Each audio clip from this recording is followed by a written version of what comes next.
Good morning mister Krishna Prasad.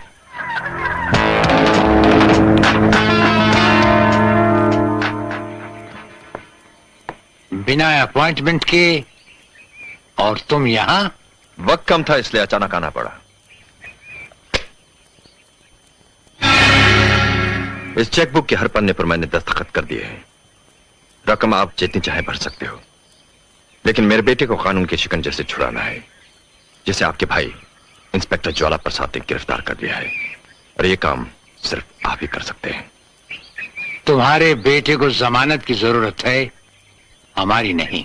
जानता हूं, मगर रद्द कर दी है जमानत कोर्ट ने, इसीलिए तो आपके पास आया हूं। हम अभी तक नहीं भूले महाकाल कि जिस अर्जुन को तुमने सजा दिलवाई थी हमारे हाथों, वो दरअसल बेकसूर था।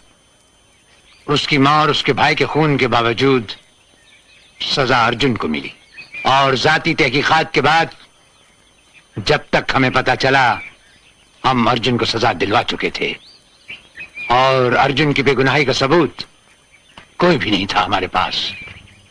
और जो सबूत नीलम के पास थे, सो तुम्हारे बेटे ने नीलम का खून करके वो सबूत भी खत्म कर दिए।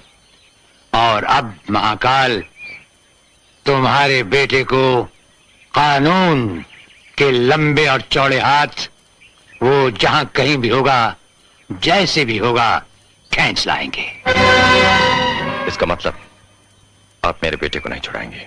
छुड़वाएंगे, जरूर छुड़वाएंगे महाकाल। अफसोस फांसी के फंदे से नहीं, दुनिया और तुम्हारी झंझट से। इस जवाब का मतलब समझते हो कृष्ण प्रसाद? महाकाल से दुश्मनी और अंजाम एक भयानक तूफान। अंजाम का डर सोचना हमारे लिए बेकार और बेसूद है। रही बात तूफान की महाकाल, तो किश्ती और बादबान तो क्या, हम तो वो भंवर हैं जिसमें समुंदर के समुंदर डूब जाते हैं। कृष्ण प्रसाद, सारा बंबई शहर इस बात का भी गवाह है कि महाकाल जो सोचता है वो कर दिखाता है।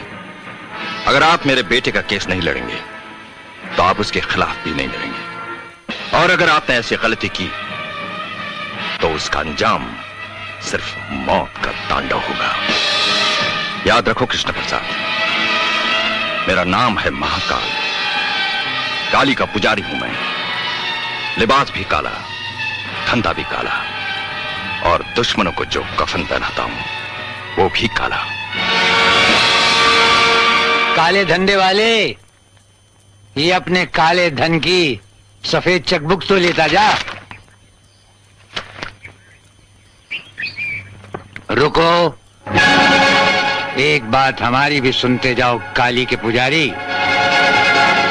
छिपकली के बच्चे कभी मगरमच्छ नहीं बन सकते, वो दीवार पर रेंगते रेंगते ही मर जाते हैं। कृष्ण प्रसाद को दुनिया एक कानूनी पंजा कहती है, और वो पंजा एक शेर का है जिस पंजे में कानूनी मुजरिम आकर कुचला जाता है। हमारी राय मानो, अपने बेटे की अर्थी का सामान तैयार रखो, क्योंकि किसी भी वक्त कोर्ट उसे सजाए मौत देगा ही। किसके पंजे से किसकी मौत होगी और किसकी अर्थी उठेगी, इसका फैसला अदालत के फैसले के बाद ही होगा कृष्ण प्रसाद।